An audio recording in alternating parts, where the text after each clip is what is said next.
Salut à tous, c'est Ekichi. Aujourd'hui, petite vidéo un peu différente où je vais vous raconter une anecdote Japon. Une petite story time quoi.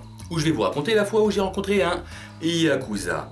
Ou du moins un mec qui fait potentiellement partie de la sphère mafieuse de Kabukicho.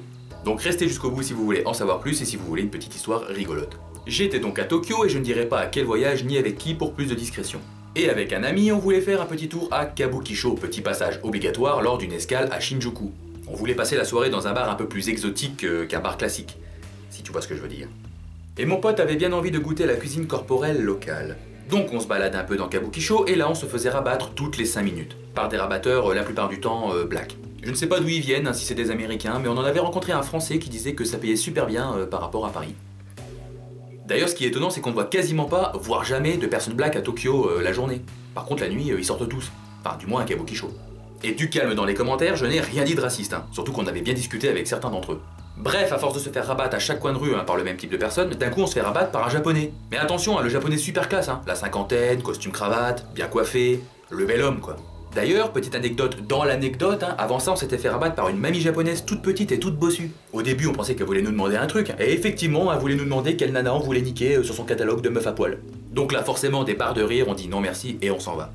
Et donc, après avoir rencontré ce fameux rabatteur japonais, il nous demande très poliment qu'est-ce qu'on cherche à faire de la soirée. Mon collègue qui parlait bien anglais, bien mieux que moi, lui dit qu'on cherche juste à s'amuser, boire un verre dans un bar un peu plus exotique, et voilà, qu'à la limite on cherche juste à regarder. Donc là, le japonais nous accompagne jusqu'à une entrée souterraine dans une petite ruelle sombre. Bon là on se pose pas trop la question, on entre et avant ça le japonais nous donne sa carte, que j'ai toujours d'ailleurs. Bon dessus c'est juste marqué Kabukicho guide, mais bon j'imagine que c'est un guide un peu plus exotique quoi. Une fois au bout de cette entrée souterraine, on arrive à un guichet tenu par un mec avec un œil de verre ou du moins un œil chelou.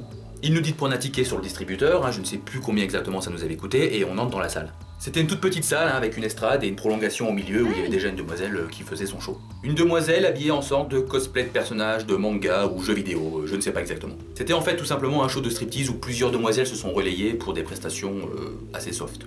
Enfin, jusqu'à ce qu'il y en ait une qui se masturbe sur la plateforme du milieu, musique éteinte et le silence rompu par ses gémissements. Ouais, c'était original.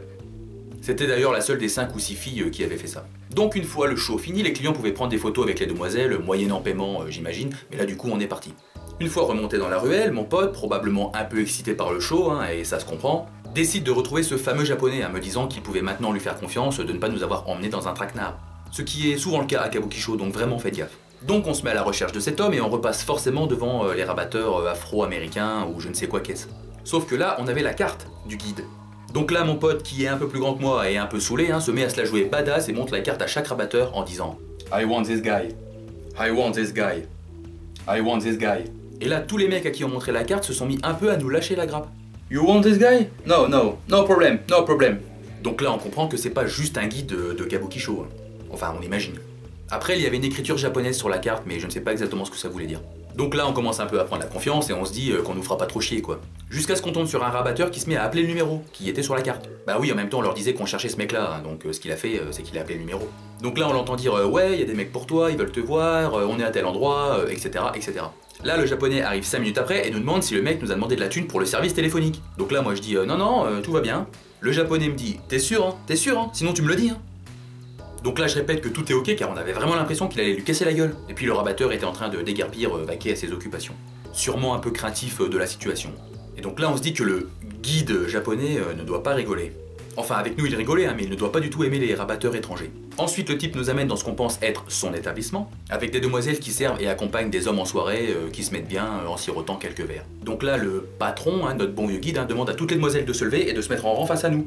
Vas-y, fais ton choix, dit-il à mon pote. Donc là, petit malaise, car c'est assez spécial comme situation, et mon pote choisit donc sa dulcinée du soir. La demoiselle désignée s'approche de mon pote, vient lui tenir la main, et mon pote voit avec le guide les formalités de paiement. Sauf que mon ami n'a pas l'argent sur lui, il faut donc qu'il aille en retirer au distributeur du coin. Donc le guide nous accompagne, mon pote retire l'argent dans un combini, et le guide fait quelques emplettes. En sortant, le copain donne l'argent au guide qui après ça me tend un sac plastique avec ses achats, et en me disant « Tiens, pendant que ton pote fait sa petite affaire ». C'était en fait 2 canettes de bière. Donc je ne sais pas s'il me les a offerts pour que je passe le temps ou pour que je noie mon chagrin dans l'alcool de ne pas avoir succombé à la tentation charnelle.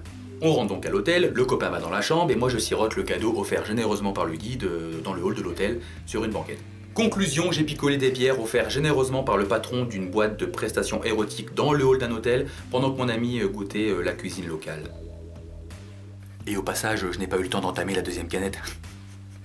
Et pour l'anecdote bonus, 2 ans après, je suis reparti avec le même ami et on a recroisé le guide, qui nous a reconnus. On a un peu échangé et rigolé avec lui et c'était cool. Alors bon, oui, je n'ai probablement pas rencontré un yakuza, mais quelqu'un qui, comme j'ai dit, fait potentiellement partie de la sphère mafieuse de Kabukicho. Ou alors un mec qui, de près ou de loin, fait des choses pas très légales. Donc pardon pour le titre un peu putaclic, hein, mais fallait bien que je vous fasse rester jusqu'au bout. Et puis, d'où le point d'interrogation dans le titre. Nani ? Voilà, c'est tout pour cette anecdote, alors j'espère que ça t'a plu. Si c'est le cas, je t'invite à mettre un petit like. Si tu souhaites d'autres épisodes du format, je t'invite à me le dire en commentaire. J'ai pas réellement d'autres grosses anecdotes comme celle-ci, disons que c'est surtout des petites, donc à voir si je fais une compilation ou pas. Je t'invite également à me suivre sur les réseaux sociaux si tu veux connaître en direct mes aventures quand je suis au Japon, quand je pourrai y retourner. Et enfin, je t'invite à t'abonner si ce n'est pas déjà fait. Et sur ce, je te dis à plus pour une prochaine vidéo.